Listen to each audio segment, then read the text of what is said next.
एक बार एक आदमी भगवान बुद्ध के पास आया।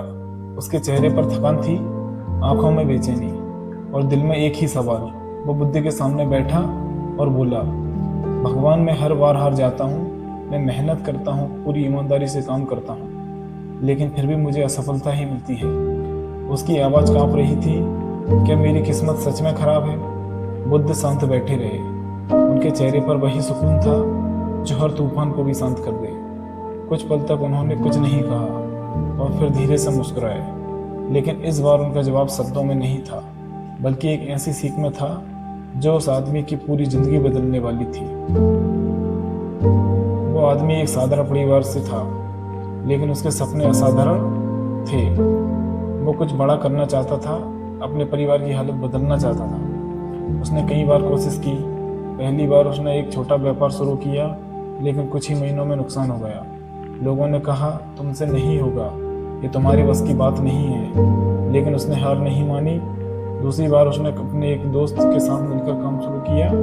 उसे लगा इस बार सब ठीक होगा, लेकिन कुछ समय बाद उसका वही दोस्त उसे धोखा देकर चला गया।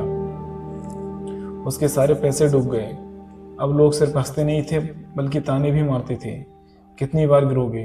तुम्हारी किस्मत ही खराब है। धीरे धीरे ये बात उसके दिल में उतरने लगी। अब जब भी वह कुछ नया करने की सोचता, उसके अंदर एक आवाज आती, फिर से हार जाओगे।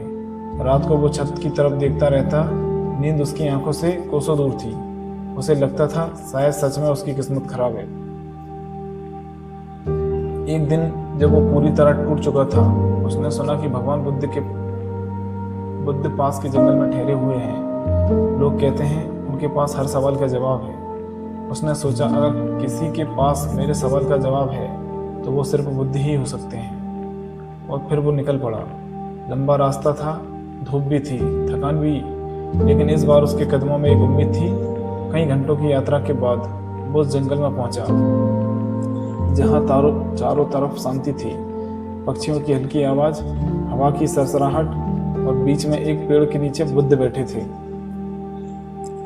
वो धीरे धीरे उनके पास गया और उनके सामने बैठ गया। उसकी आंखें नम थी। भगवान, मैं थक चुका हूँ। मैं हर बार पूरी कोशिश करता हूँ, लेकिन हर बार हार जाता हूँ। क्या मेरी किस्मत सच में खराब है?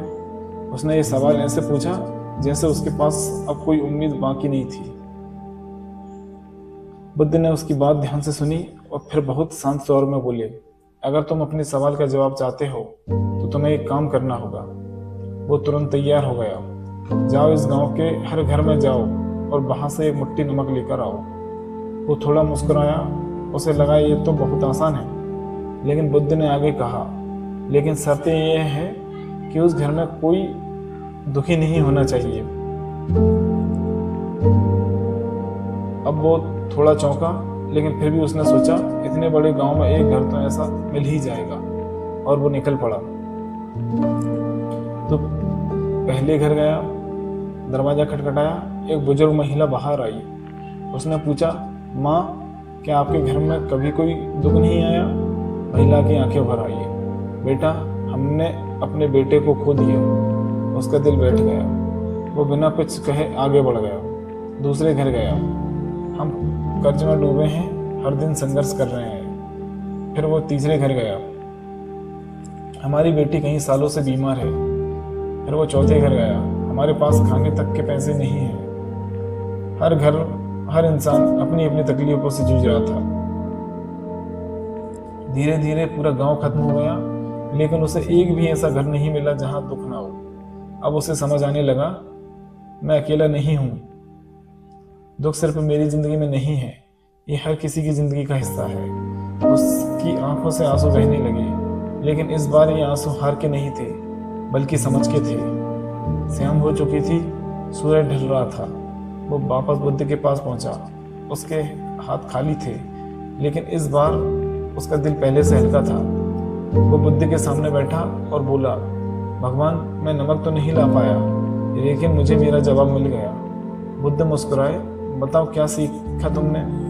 वो बोला, मैंने सीखा कि दुख हर किसी की जिंदगी में होता है, कोई भी इससे बच नहीं सकता। बुद्ध ने सिर हिलाया। सही कहा तुमने। दुख जीवन का हिस्सा है, लेकिन तुम्हारी प्रतिक्रिया तुम्हारी पहचान बनाती है। कुछ लोग दुख से टूट जाते हैं और कुछ लोग उसी दुख से मजबूत बन जाते हैं। तुम्हारी असफलता तुम्हारी किस्मत नहीं है, ये तुम्हें सिखाने आई है। उस दिन के बाद उस आदमी की सोच बदल गई। अब जब भी उसे कोई समस्या मिलती, वो डरता नहीं था, बल्कि मुस्कुराकर कहता, ये मुझे कुछ सिखाने आई है। धीरे धीरे उसकी जिंदगी बदलने लगी और एक दिन वही आदमी सफल आदमी बन गया। याद रखना, जिंदगी में दर्द